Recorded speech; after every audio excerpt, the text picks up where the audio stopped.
Good evening, football fans. Welcome in to the Undercovers podcast. Another day, another episode. Uh, OTAs in full swing. Mandatory mini camps start next week. We'll see who shows up next week and who gets fined next week. I believe if you don't show up to mandatory mini camps, there is some sort of, I believe, fine if you don't show up to mandatory mini camps. But we'll see. Voluntary activity is voluntary. Just remember that for your own team's sakes. That if players decide not to show up to any of these mini camps, but it's always good to get off season workouts in. Means we're closer to football. That means we get some content to talk about on a Tuesday in the beginning of June. It's finally starting to get warm out here in Buffalo, except for this weekend where it's just going to be 4 straight days of cloudiness. But how are you doing, Connor? Well, I mean, you've got warmth to worry about. Meanwhile, hurricane season starts in Florida on June 1st. So the ones down here are readying the shotguns, Oh readying yeah. everything that we got for whenever the first one shows up. So that's the fun of being down here, I guess. And Just for a little fun, do you want to say? Do you maybe want to put a line on where you go when you're going to see the first hurricane? probably about middle of the month, maybe All late right, month, maybe late June. Who knows with how this season's predicted to be? So I June might be 25th. maybe Before that, giving or this one before that, or after that? probably a little bit before, if I'm being honest. Okay, Probably gonna be given the show one day and there's a hurricane outside. that's Sitting like here talking predicting about snowstorms around here. talking like training camp or something. Yeah, y'all, I think it's gonna be a great day. Lights go out. Well, dadgummit. All right. Yeah, Well, well, we actually we'll have be quite a bit out to talk at about training camp first. while you'll be bunkering upstairs, avoiding a hurricane. Ha! If I'm not already there, that is. I'm who knows? I might have to evacuate up there if it's bad enough, but Have you we ever do have evacuated for a hurricane? Like in your lifetime, have you not ever I've never evacuated for one? needed to, but I have. I've never, like, been ordered to, if that's what you meant. Oh, yeah, okay. I mean, that Yeah. means it's not as bad as it could be. No. I mean, you could be living shoreline and you being ordered to evacuate every other fourth week. So, Yeah, no, that would not be fun. yeah, no. But enough with the hurricane talk because we got a pro football focus cornerback rankings This is list more to of a talk you-know-what about storm than as any they hurricane that release could hit this state.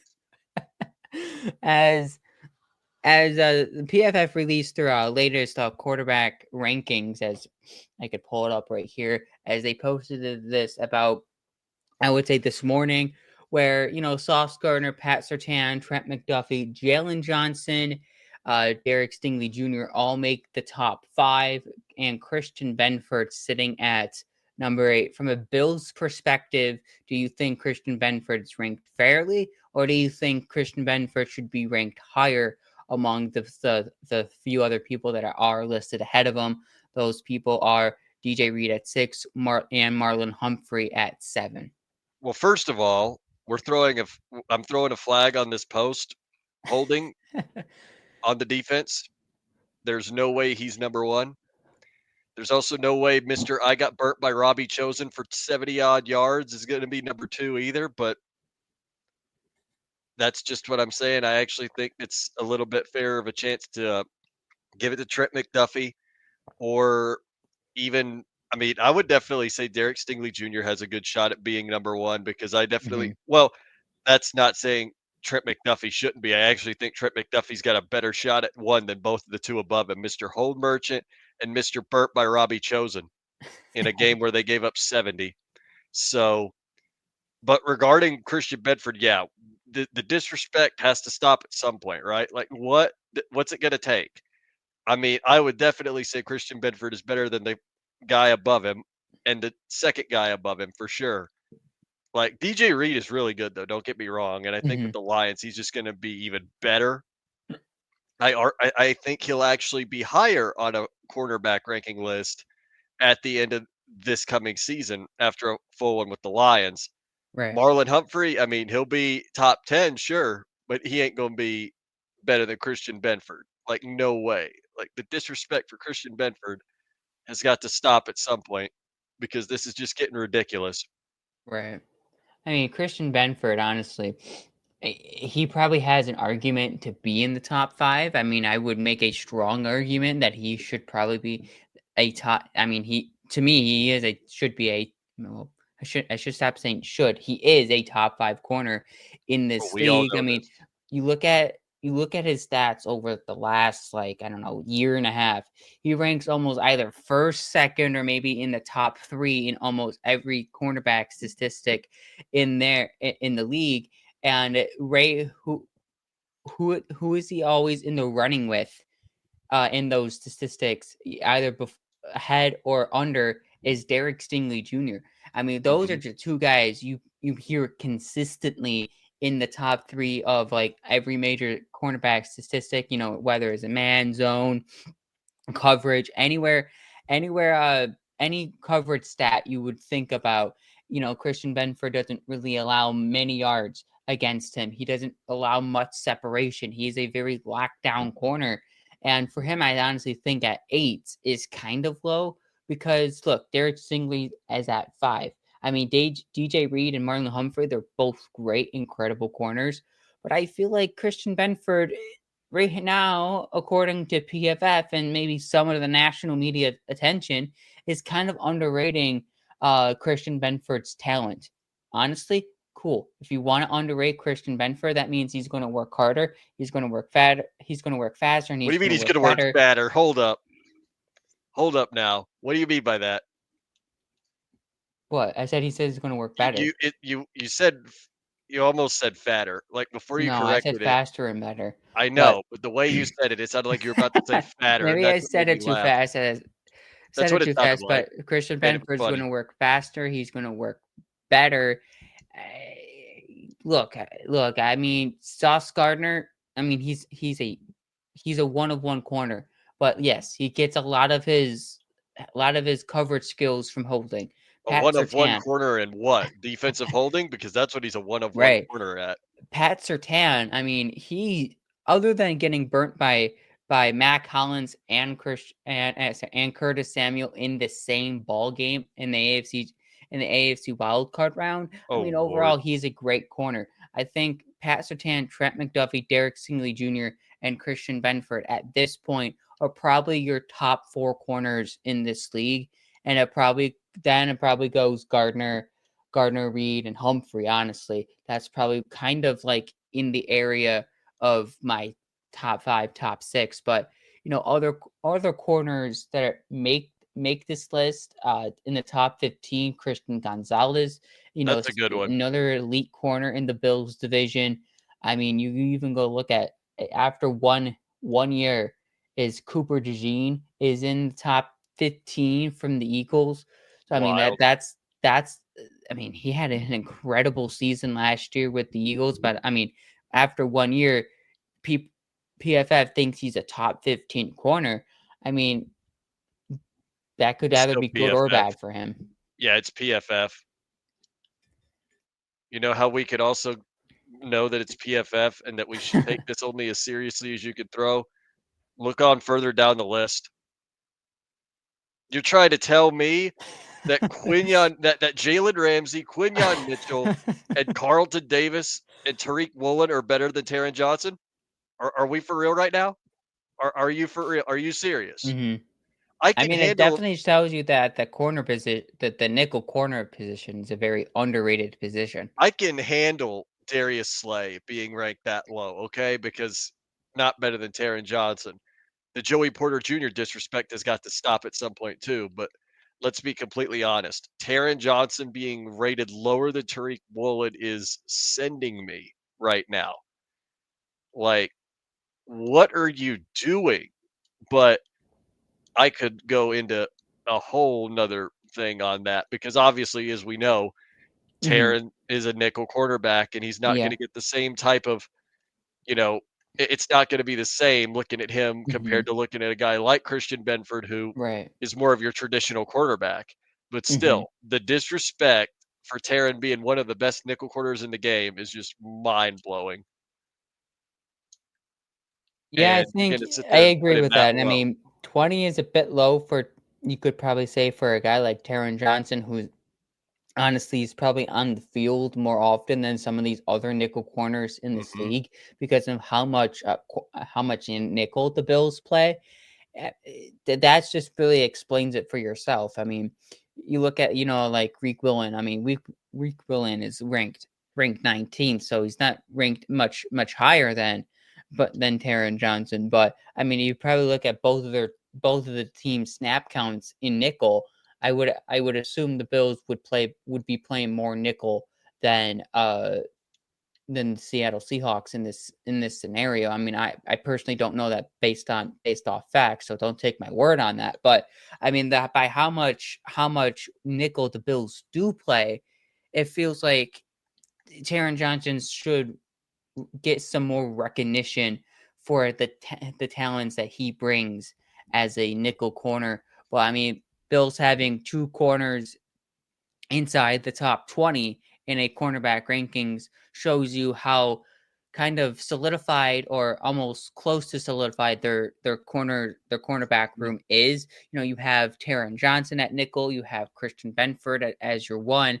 The only thing the Bills need to figure out is their cornerback two. We'll talk about the battle in a little bit in the cornerback position in a little while, but I feel like that's a good sign if you have two corners inside the top 20. I mean, you look at the Eagles for this case, they have Cooper DeJean and Quinion Mitchell. Both in the top 20, not too Mhm. far from each other. So just having that, I mean, as your 1-2 punch in Philadelphia has to feel good. So this makes me feel good as a fan, as a person that loves talking about the Bills and looking at this defense strive. Look, Benford at 8, Taron Johnson at 20, sign me up because not long ago we weren't talking about top 20 Bills defenses. Mhm. Wait, before we move on, do you wanna have a fun laugh? Notice something, Yeah. Paul. Notice Jets have a guy at number 1. Uh-huh. Bills have a guy at number 8. Uh-huh. Pats have the guy at 13, which means look who Uh-huh. has the lowest rated cornerback 1 in the AFC East, and he might not even be there for much longer anyway. Yeah, Jalen One Ramsey at laugh at the 14. Dolphins. Everybody laugh at Yeah. the Dolphins. That is a good Go all the way yeah. down to the bottom of the list too. You wanna see something even funnier? Go all the way down to the bottom of the list. Notice how there's still not another Dolphins cornerback on this list? They have Yeah. 1, and he's not even really questionable. By the way, can we just I'm gonna get it off my chest real quick. Mhm. 26th for Joey Porter Jr. saying he's worse than JC Horn and AJ Terrell, even Garrett Williams. He's gonna prove he's gonna prove PFF wrong as usual. Mhm. He's gonna become really good. I mean, JC Horn had an incredible year last year, don't get He me did. wrong. He really did. But Joey Porter Jr. is still better. The Yins are talking, yeah. I mean, that's What? good. I'm Defend gonna your go get that players one. I as will. you should. You should defend your players at Yeah, all why else do you costs. why else do you think I'm defending Taron Johnson like that? I mean, he is hung right beside your right-hand side there, so Yep. Right next to the, Kyle Larson shirt and the Keon Coleman jersey behind me. yep, right behind your head. Speaking of Alright, Keon let's get into Coleman, Bills OTAs. that's what Uh, we gotta talk about. eventful an eventful day at One Bills Drive as Joe Brady and Bobby Babbitt both hit the podium today. We're gonna kind of talk a little bit about what they said in their pressers today and kind of like the topics that come around some of their pressures, including an interesting topic. It's been a topic that's been on my brain for the last few times this has been brought up. Is the everyone eats mantra is heading into its second full season. But if you look at last year as everyone eats, certain players didn't produce in a way. I mean, guys like Dalton Kincaid. I mean, the name of Keon Coleman's going to come up, but we'll talk about Keon a little bit later. I mean, hopefully in a more of a positive sense because it seems like everything. it seems like everyone is talking about Keon Coleman in a great way inside the Bills organization, which is great. Can't wait to talk a little bit about Keon Coleman in the next question, in the next topic here. But production has to outweigh everyone needs in some way. So I want to ask you this, and we could talk a little bit about this. How much production do the Bills need out of their top wide receivers, or does it just completely not matter? Well, first and foremost, I don't know if you noticed a second ago, or I don't know if you've also seen Adam Schefter's tweet, but Did do it you happen? want to know why the Steelers and Dolphins got started again on the Jonnu Smith trade talks? Yeah. There is a real reason, apparently. Steelers tight end Donald Oh, Parham Jr., the guy they just signed in free agency from the Chargers, tore his Achilles during OTAs today. ow. That is Yeah, that's not good. brutal. Yeah, so his Ouch. season is over before it starts. The Steelers went out, got a tight end, and he is now done for the season. And the season hasn't even played, and the season hasn't even started yet. So, what do you know? That's why they're probably looking at Jonnu Smith again. So, back to your question, because now man, I don't even know at this point. But no, what you were saying earlier was production at some point does have to outweigh this because even with everybody eating, quote unquote, somebody's still got to eat more than most. Mhm. And I don't think either Dalton Kincaid or Keon Coleman in this system is going to be the one that's going to necessarily eat the most because you've got Khalil Shakir on this roster. You've got Josh Palmer now on this roster, which by the way, is he hurt again? I heard he was hurt again. Yeah, it seems like a lower leg injury, probably something nothing too substantial. Well, as long as I think they said he'd be okay by training camp. Yeah, absolutely. It doesn't this doesn't seem like a something that would linger into training camp. I would probably say it's probably like a tight hamstring or something. Gotcha. Okay, so that's fair. So you've got guys like him, you've got Shakir obviously, and then you've got Mhm. the running backs in the backfield catching passes out of the backfield. So you got James Cook and you got Ray Davis. You've got a lot of guys that you could spread the ball around to in this offense. I think Kincaid would be more on the side of this guy needs to eat a little more than the rest compared to Keon Coleman because you have Mhm. so many options at wide receiver now. I know it seems weird to say, especially to you, Mister. Please draft a wide receiver, Brandon Bean. But at the point we're at, I mean, you've got so many targets that you could throw the football Mhm. to that there's just as long as Keon gets his targets in the way that the Bills literally drafted him to do, which is get those big contested catches in the Mhm. end zone or get the big contested catches to move the chains on third down, then that's what you need out of Keon Coleman in particular. Like that's where he's going to eat the most. And that's exactly what he needs to do.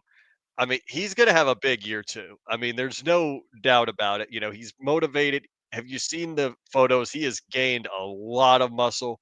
Like he looks way different than I ever saw him at Florida State. Like he Mhm. looks different. He looks Yeah. determined and he looks like a guy who's go out there and do the opposite of a sophomore slump. He's going to go out Right. there and he's going to have a breakout season, Mhm. which I think it'll be interesting to watch during training camp where they kind of slot Keon in. Like, will they slot him at wide receiver 2? Will they put him at 3 behind Shakir and Palmer? It'll be interesting. Or will they put him at 4 behind Elijah Moore? And I think you got a lot of options for Keon, but I think he'll get his work and he'll get what he's due. But as for your question itself, it does I mean, it matters in a way, right? Like, it matters Mhm. with certain people, like Shakir. That's your one. That's who you've been Right. talking up as your one the entire time. He's gotta eat, and as long as you're efficient with the ball, then he'll obviously get the ball a lot more, but keep your run game strong. I mean, you got James Cook, you got Ray Davis, you got, Ty Johnson. You've got a strong running back room. They're the Mhm. ones that really need to eat if you want to play efficient football. I know I've said this. I think I've said this on the show, but I know I've told you and I've told a few other Bills fans that watching this Bills team is like watching the late 2000s, early 2010s Steelers teams. They Yeah. have a lot of the same philosophy, which is, or they should have a lot of the same philosophies. Because granted, Ben back then is not who Josh Allen is now. Josh Allen's literally league MVP. Ben Roethlisberger never got close to league MVP. He was always overshadowed by a guy like Peyton Manning or by Aaron Rodgers or by Drew Brees. Josh Allen's literally that guy.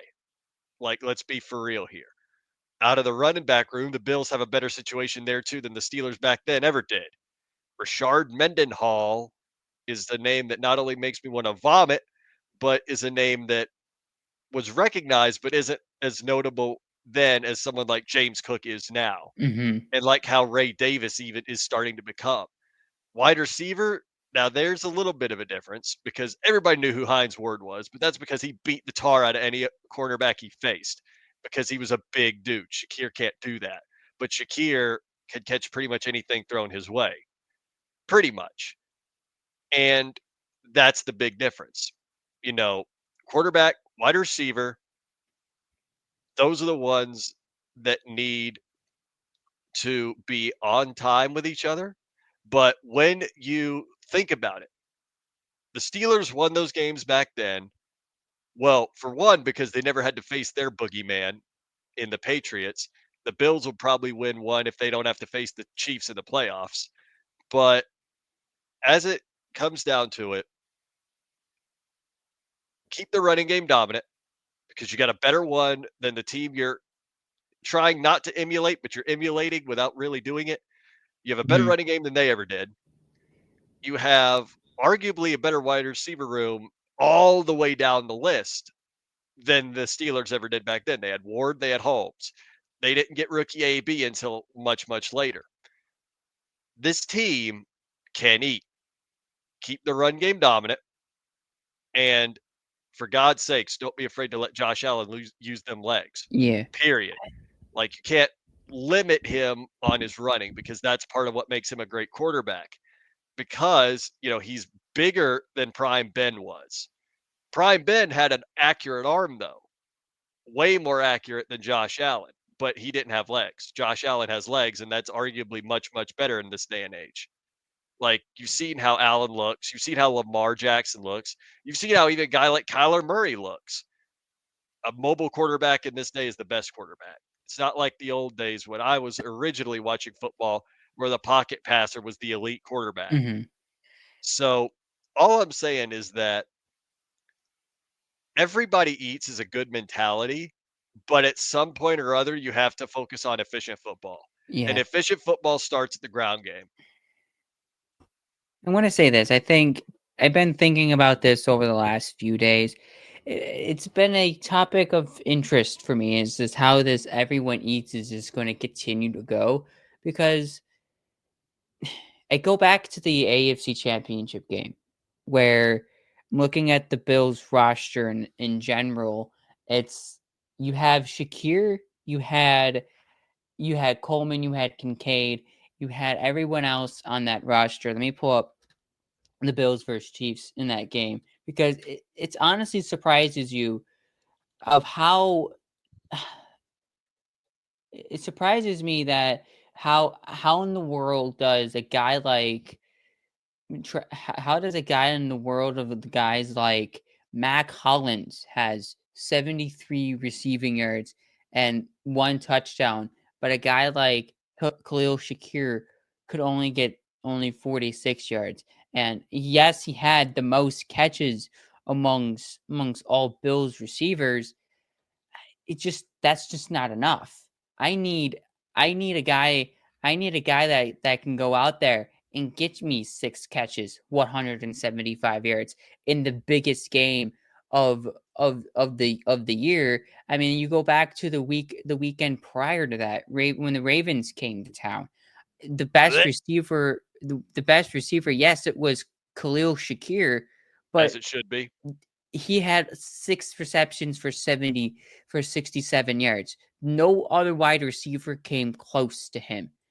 I get the everyone eats mantra, and I like the everyone eats mantra.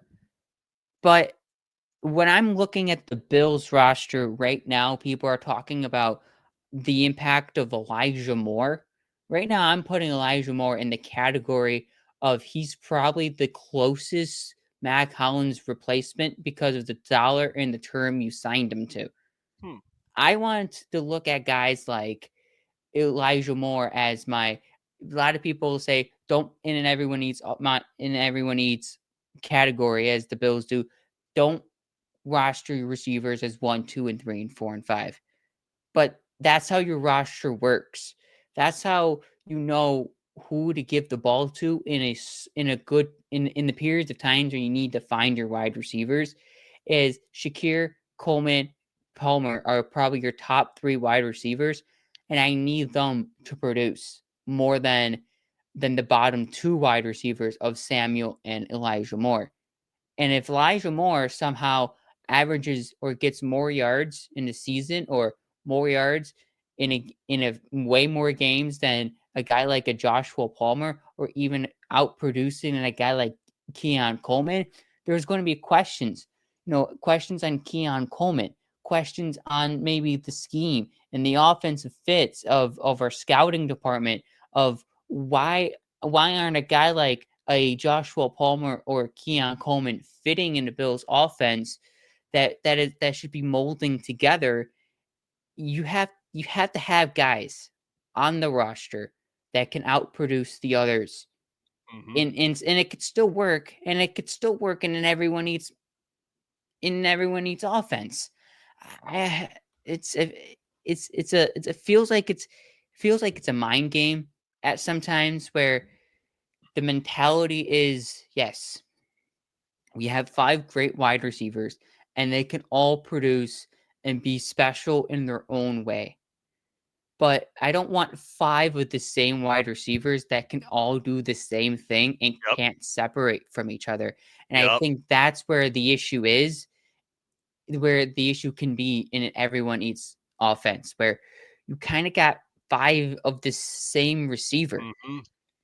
but they all kind of do the same thing. Is And this why that's where Bills you fans in one of the polls I saw on Instagram were all saying they'd rather have Tyreek Hill than Stephon Diggs if they had to have one or the other? Because at least if you had Tyreek Hill, you'd have a guy that is a literal vertical threat down the field despite being a massive head case. mhm. That was wild. I Look, still can't believe I saw that. if you look at if you go back to the Stephon Diggs days and you want to rip the Oh, band-aid off, jeez. that could have worked as an everyone eats offense. It Yeah, because he's the only certainly one that could have really worked. eats. But the guy who Diggs who left didn't want to be a part of that. And I feel like you could find your guy that will produce higher than others and be the guy that you can rely on the most who can get you 1,500 yards in the season, 10 plus touchdowns, and it could still work in an everyone needs offense. Mhm. See, that's the thing, though. I would rather have an everyone eats offense than what the Steelers are doing, which is we have one guy and that's it. He is the Hmm. only one eating, and that is DK Metcalf. Yeah, So that's it. that's What the Bills that's are the doing is issue. infinitely better. Infinitely better. You would rather have a Hmm. guy, you'd rather have an offense that is channeled around everybody getting the ball. I wouldn't say necessarily evenly, but as Hmm. close to evenly as possible instead of one guy getting all of it, which that actually is a good segue into the next topic, really, because we Hmm. were going to discuss, well, you had wanted to discuss who needs to have a better season upcoming between Keon Coleman and Dalton Kincaid. Now, I feel Hmm. like this answer is very straightforward. It is, Okay. without a doubt, it's Dalton Kincaid.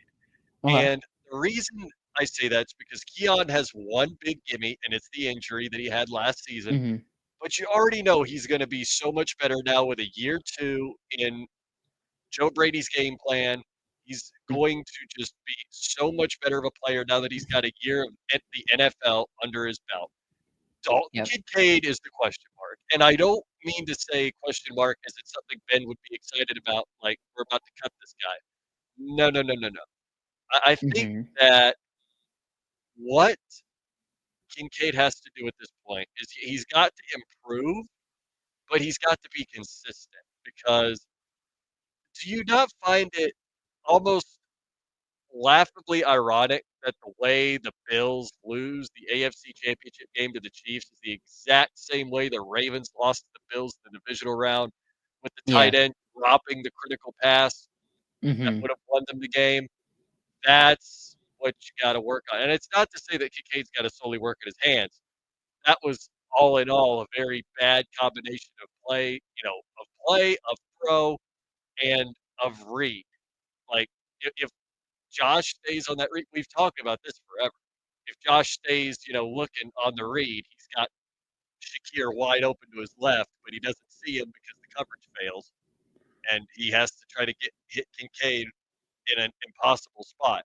So it's not that Kincaid's got to make a catch like that, even though he absolutely, needs to step up in a moment like that. You can't go put it all on Kincaid, but he's still got a lot to work on. Like, this is the guy that's got to have a big season because then you're going to be like, what are we doing at tight end again? I mean, should the Yinzer talk about tight end when the Yinzer's team is looking at Jonnu Smith? No, but I am, and I'm going to keep talking about it because it's plainly obvious. The Mhm. Bills have to hope Kincaid has a great year next year, and I personally think he will.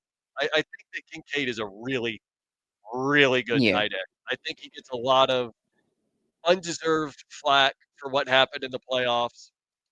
Sure, I think, part of me says he should have still caught that ball, but there, there's another part of me that says he was never There are going to catch things that that ball. go into That a was an a uncatchable catch like that. ball, I mean, and he was yes, it was a well thrown ball. Just look. it I was mean, well thrown, but it was it was never well supposed to thrown, be but thrown like to the Kincaid in the hips and first like place. trying to backtrack in a weird position. There's things that go into that catch where you say, yeah, he should have caught it, but like you're also saying, you mean because you drafted him at, the expectation is for him to catch that pass because he got himself in a decent enough position, bounced off his hands. But honestly, the quick turnaround, the quick turns of the hips, things that go into stuff like that, you know, uh, gives him an okay break. I argued with fans, a couple days after that. I'm like Even kind of with giving him the fans, you think benefit you of the argued with doubt. I'm fans like, probably. you just gotta. There's certain things that go into a play like that Oh, yeah, I mean, you that can was give him the so reason of doubt, but you could still say he should have caught it. But who needs to have a better season, Kincaid or Coleman? I mean, they're really almost in the same way in the same boat, you could say, but just one's going in his second season and the other's going into his third season.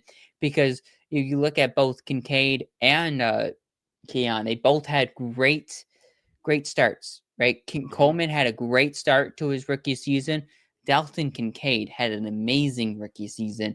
I mean, mhm. we were right after his rookie season, we were hoping that he can step up to be a Sam Laporta of the Bills. Just imagine the Bills having a guy like Kincaid that could develop into a Didn't Sam hold Laporta on, and how hold on, much that could help the Bills offense. hold on. Weren't weren't correct me if I'm wrong, because I was sadly not on this side of the fence during that draft that year. Weren't Bills fans complaining about drafting Dalton Kincaid? Didn't y'all want Darnell Washington? A lot of people did want Downer Washington. Yeah, I personally yeah. didn't want like a bigger tight end. I kind of wanted like the Kincaid-esque tight end. But again, that draft was also the Brian Thomas Jr. draft. That draft was also the Jordan What? Addison Whoa, whoa, draft. whoa, whoa, whoa. No, it wasn't. That was a year before the BTJ draft. That was 20, yeah, it was 23, I believe, because we're in 20. That was 23, remember?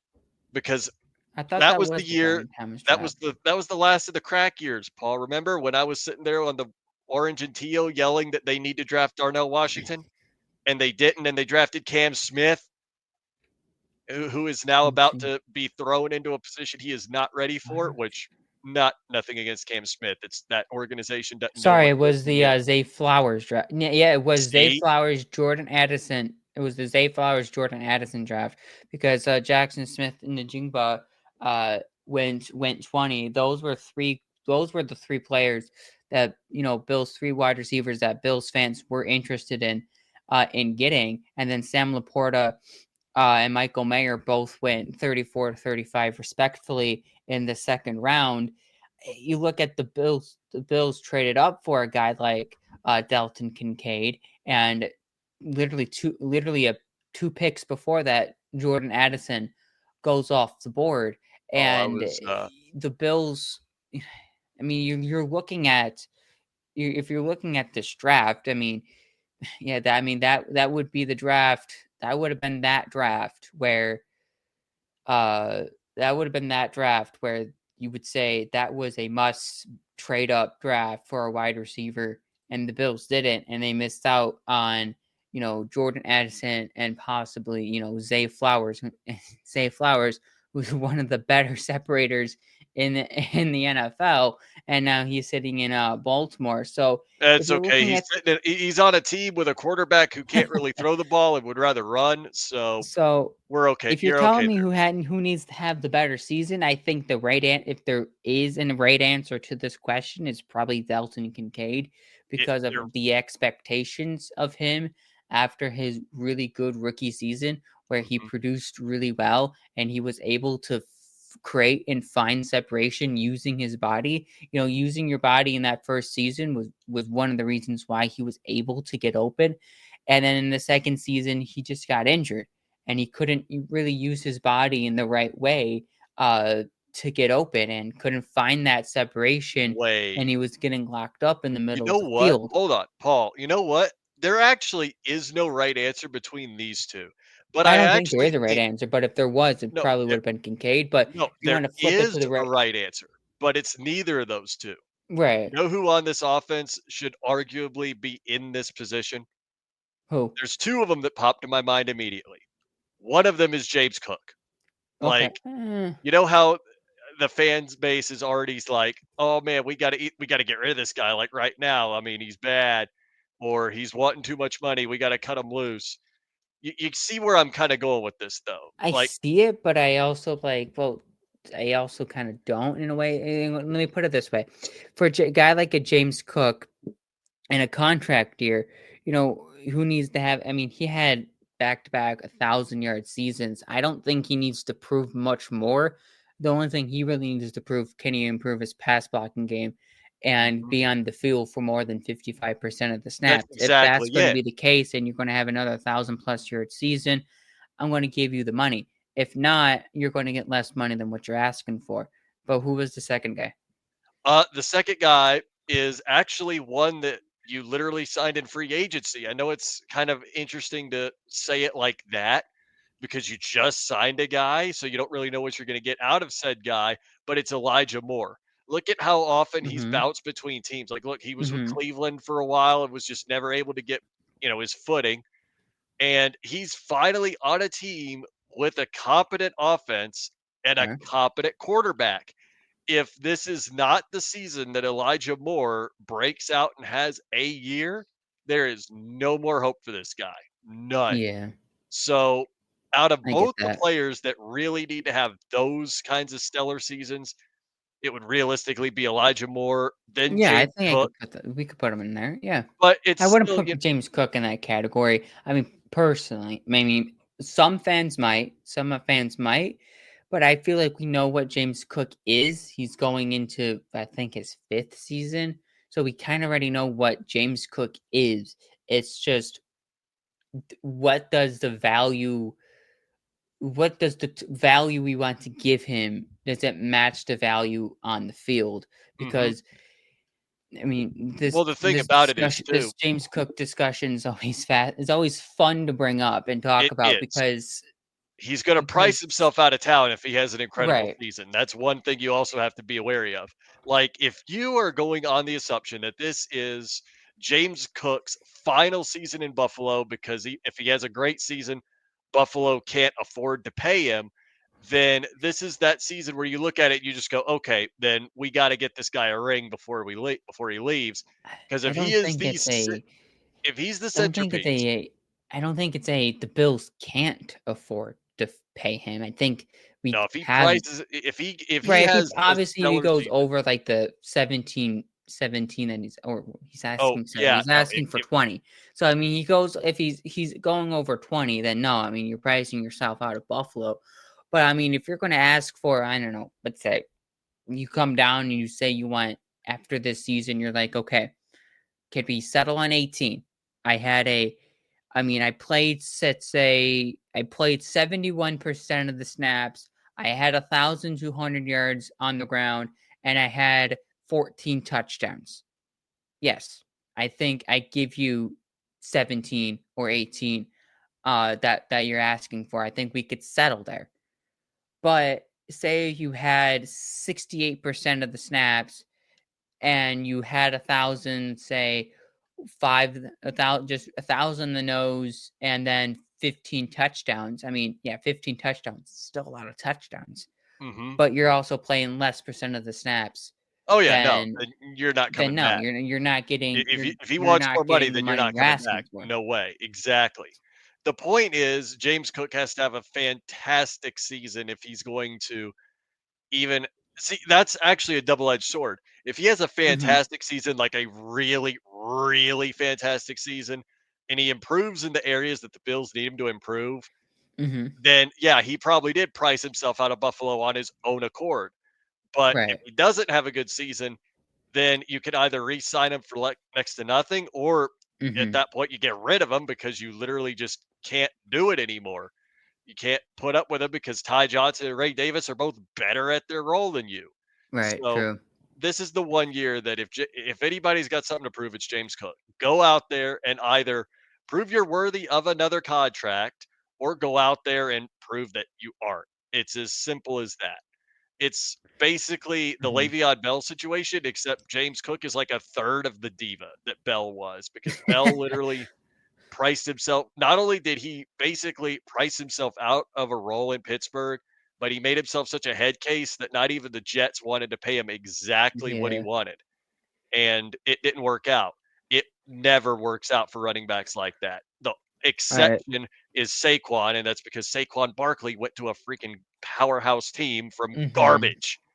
But we have a lot more to go on, and I will get long-winded We easily have talking some about this. defensive topics to talk about, as well as Yep, Bobby this is my Babbitt also wheelhouse. hit the podium today, and he had some he had some interesting things to say about Bills' fifth round pick Jordan Hancock, saying he's a very versatile player, and the Bills have a plan for the versatile cornerback uh in the Bills defense. This is interesting because Jordan Hancock can play safety, but Jordan Hancock was can also play a specific role called nickel cornerback. And e- look, this is not a discussion about is Jordan Hancock going to take Johnson's role. The answer to that question is no. But what kind of role do you think best fits Jordan Hancock as we start to develop him? Is he the guy that you kind of want to see the Bills start developing? So when let's say Taron Johnson starts to get a little bit older, it's an easier transition to slide him into the nickel cornerback role, for Taron Johnson. Well, I mean, yeah, but it's kind of tricky if I'm being completely honest, because if you got a guy that can play that many positions, you have to make sure that he's comfortable in the position Hmm. that he wants to play. You cannot do what the poverty franchise down south did with Minka Fitzpatrick and yank him all over the field to fit your own scheme when he literally didn't want to play those roles, Hmm. which resulted in him becoming an all pro with the Yinzers. That's the point that you have to make with a guy that's that versatile. All right, I'm gonna bring this point up really quick. Put him where he's comfortable. Before we continue, I just brought up Taron Johnson's contract. He's entering his age 29 season. He's currently on a $8 million cap hit. Next season for 2026, he has it out because he has a potential out after for the 2026 season, and he's going to be making about $11 million in his age 30 season, and he's going to be making $12 million in his age 31 season in 2027. So, I mean, it just goes back to the last topic we were talking about. I mean, I mean, I'm not we're just going to throw this out there because versatile nickel cornerback of Jordan Hancock. And, if we're trying to find the best position of where he could develop into, I mean, you're looking at Taron Johnson he's going to be entering his age 30 season next year. I mean, this could potentially be a maybe a prove it ish type year because he's going to be turning 30 and you have a younger nickel corner that you could develop into. But For a continue guy on like with your Taron point, but Johnson, kind of keep that in your back of your brain. no, Or I'm just completely just spieling you for no are. reason. I wouldn't say for no reason, but you are. Like Taron Johnson is elite at his game, and Hmm. there's And I'm not unless saying Jordan that we're Hancock, running him out of town with Jordan uh, Hancock in any way. I'm just kind of oh, thinking about yeah, this. run him down south. The Yinzers would love to have him, even though the Yinzers don't run nickel cornerbacks. They would still probably find a way to put him into that defense. Mike Tomlin is a genius. He would probably make it work with him, Darius Slay, and Joey Porter Jr. Hmm. I will start salivating if I think about it, so I don't want to. But the idea is if Jordan Hancock is that good at nickel cornerback, then you have it out if Taron Johnson gets hurt. That's what you want because we did see where Taron Johnson got hurt a little bit last season, and that's also the mark of a cornerback that is an impact to his team. If they're hurt and the defense all of a sudden takes a nosedive, you know you got an elite talent on your hand because if they can't stay afloat without him, that's kind of a problem. That's how it is with Christian Benford too. You saw the Bills defense just kind of craters when he's not on the field, or at least the secondary kind of craters. So you got to hope that Jordan Hancock is going to be that kind of guy that if he does play nickel quarterback, could be somebody not to take over Taron Johnson because Taron Johnson's got a lot of years left, Yeah, he but has 3 more years left, and I don't expect the Bills to take his out after this season. It's just something that I noticed in his contract, and, as his age gets older, his terms and dollars get more. So that's just something I noticed, but to your point, I don't think Taron Johnson's gonna get ran out of town from Jordan Hancock. I feel like I mean, we literally just started the show with a cornerback ranking, and Taron Johnson was ranked 20th. I mean, he would have to have a substantial downfall this season for the Bills to potentially mhm. think about something like that. But Jordan Hancock can also play safety. The Bills still kind of have a little bit of questions at safety. Does he maybe fit better at safety? And maybe, look, Taylor Rapp had a okay season last year. I mean, Bobby Babbage said he had a great year last year, and Cole Bishop is starting to take strides. Maybe safety is where the Bills would want him, That's a and I good feel like segue. this is a cool spot for Jordan Hancock in a way where Mhm. you kind of are good at two positions on defense. You just got to figure out which one you want to play and which one you want to excel at. And I feel Mhm. like with Taron Johnson and the contract that he has, and I feel like and the talent of Taron Johnson, I feel like that's a great mentor to have as a young Mhm. nickel corner. You might not see the field often. I mean, because Taron Johnson is going to be taking that spot and he's going to be playing it really well. But that's a great guy to learn and watch from and take notes on and be the next Taron Johnson for the Buffalo Bills. And I feel like in a few years that could be Jordan Hancock. But maybe in a few years he's starting safety next to Cole Bishop. I mean, which one do you kind of feel that you feel like the Bills are going to try to mold him into? The next corner, or do you feel like Who he's a knows? guy that the Bills kind of want some more security at safety? I would say with how you're looking right now, I'd want the security and safety, but that's really up to the team, and that'll be something they look at all through training camp. well, Mhm. mandatory minicamp into training camp. But that is actually quite the segue into the next topic, which is Yeah. literally what is your concern going into the going into mandatory minicamp and training camp, safety or cornerback two? It's so clearly Oh, it's so clearly safety. I think is it quarterback two, you have though? what? What Is it happened? though? Maxwell Harrison got burnt today Yeah, did I hear it was by what was it by Keon? Keon got him, twice. like toasted him. That's Twice. you know how okay, okay. You can feel both good and bad about this. Yeah, I Feel mean, good that Keon did absolutely. it. I feel Feel great good for that Keon Keon just Coleman, but I toasted feel somebody. really, really. I mean, I wouldn't say I wouldn't put three reallys on Maxwell Harris. Sorry, on Max Harrison, but man, getting burnt Is it y'all twice. can't be thinking about this like it's Kyer Elam all over again because I I'm know not. most No, fans no, no, no, are. no. I'm not You thinking. might not be, but I know a I'm lot not of I thinking see a lot of that. But people I'm already like, thinking about this Kyer Elam all over again.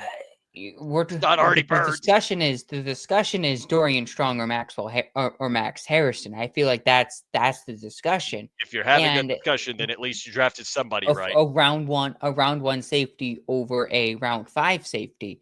It's still a safety. That's the competition battle, and I would rather have my round one safety win the battle over my round five safety. I mean, I feel like that's. I mean, you drafted him in round one. I mean, he should get that. He should get the upper hand because the where you drafted him, that opportunity. But I mean, this is again, they're not in pads. This could all change Yes, when they're in for real. pads in training camp. Yep. But not having that security blanket just a little bit, like the Bills had last year with Russell Douglas entering in training camp and entering the season, you had that perfect 1-2 punch at corner, and it was just a blanket. Now you kind of release that security blanket. You're kind of like you're unsure of what that position is going to look like and what Max Harrison might look as you start developing him into a molded player. I feel like Max Harrison is going to be a guy that the Bills like, and they currently do like him. Bobby Babbitt even said today he's starting to grow in his role with using his speed in the NFL. But this using your speed in the NFL could be a double-edged sword of that it could hurt you, but it could also help you. It could hurt you in a way that where you're not growing in other aspects of being more physical. I mean, he is a smaller safety, and this kind of brought when we were talking about Jordan Hancock in a way. Jordan Hancock is a bit of a. I feel like he's a little bit bigger. I might be totally wrong, but maybe an undersized guy like a Maxwell Harrison. Sorry, it's Max Harrison, not Maxwell. I gotta keep catching myself. He doesn't like Maxwell. He likes Max. Interesting. So Max Harrison, who's a little bit smaller, but he's speedier. He feels like a cool fit to flip flop with Hancock at CB2. Put Harrison at nickel and Hancock at your second corner position because I feel like the speed and the little bit of undersized kind of fits, the mold of a nickel corner than your prototypical cornerback too. Hmm. Perhaps. I mean, it's all stuff that you have to look at, and it's all stuff that's really going to come down to training camp. With how well one or the other does at a certain position is really where you're going to have to think about putting them because you may wind up having a player like that level of good, and you just really don't know until training camp because once you get to training camp, then you've got the pads on, then you see what they're really made of. All the things with Hairston having some questionable moments early on might be all for nothing once they put pads on. You never really know. And that's why you can't really panic right now. I mean, at the same time, though, you can't be like, oh my God, we've got a stud on our hands when someone has a good day at OTAs. I'm looking at you, Yinzerland, that thinks friggin' Caleb Johnson All is right, already going to so be that guy. they're But, practically the same build, honestly, Jordan Hancock and Maxwell Hairston. mm-hmm, Hairston, Jordan Hancock is 6'1", 195. Maxwell Harrison 6'1", 186. So Harrison's lighter. So I mean, if the Bills think that's a possible flip, I mean, I would be fine for it. But I mean, we're neither here nor there about Mhm. flipping Maxwell Harrison from a cornerback two spot, because he could potentially be, that lock in piece for the Bills at corner. But it's kind of cool to have that versatility if possible, because if it doesn't work one way, it could certainly work out the other way, and that kind of defeats the, well, Maxwell Harrison could be the next Kyrie Elam. That defeats the whole purpose. I don't think Max Harrison's going to be that in any way, shape, or form. I just feel that he's just a little raw at the position, and a little raw at the position is fine. But I It's would not a like bad that thing, cornerback. exactly. I would like that cornerback to kind of like solidified, and I know what I'm going to get, and I feel like that's kind of my concern. It's kind of more cornerback too, but you know, let's get your last word on why you think safety is a little bit more of a concern than cornerback too. Well, I mean, I know Taylor Rapp had a great season last year, but define great season, Mhm. look at this Bills safety room and tell me you've got one guy on there right now that you don't have a single question mark on. You proved my point. I can't name it because I was also I drinking am some water looking and trying forward to to seeing swallow. But I mean, I'm looking the forward to quiet how Cole Bishop develops, between though. words is a question. Yeah, but Exactly. See, I'm looking forward to how Cole Bishop develops. I really think he can be that dude hmm for the Bills in the safety department. But outside of that, you're basically praying that Taylor Rapp takes another step up in his game. You're praying that Damar Hamlin does he's still here. He does the same thing. Like, you don't really have a difference maker at safety. You've got them at pretty much every other position on this roster. You've got two at cornerback. You've got two at linebacker, Terrell Bernard. Well, mostly Terrell Bernard. You've got him at linebacker. You've got guys like Groot at edge. You've got, even on your offensive line, you've got guys like Deion Dawkins and Spencer Brown. You've obviously got a difference maker at quarterback, the literal MVP of the league. Every single position on this team, you have one of those guys that you know of in terms of pure star power. You get to safety, you got nothing. That's a problem. You've got to have a good safety somewhere in your lineup, because whether it's your free safety, whether it's your strong safety, you got to have a good safety somewhere. And the hmm Bills just kind of have a okay one in Taylor Rapp. yeah, But I get that. Cole Bishop is going to hopefully take another step and be Please. him. That's hmm really what I'm hoping happens, because I think it can happen. So that's what I'm looking forward to, because quarterback two is going to be pretty much anybody's guess as to what happens Yeah. between Hairston or, I mean, even Dorian Strong. You've got hmm an option there that's going to be good either way. You only hope, but there's a lot higher of a chance that you're going to have a guy that's really good right there versus not. And you never really know. But I'm much more looking forward to seeing how cornerback two improves compared to how the safety position overall goes.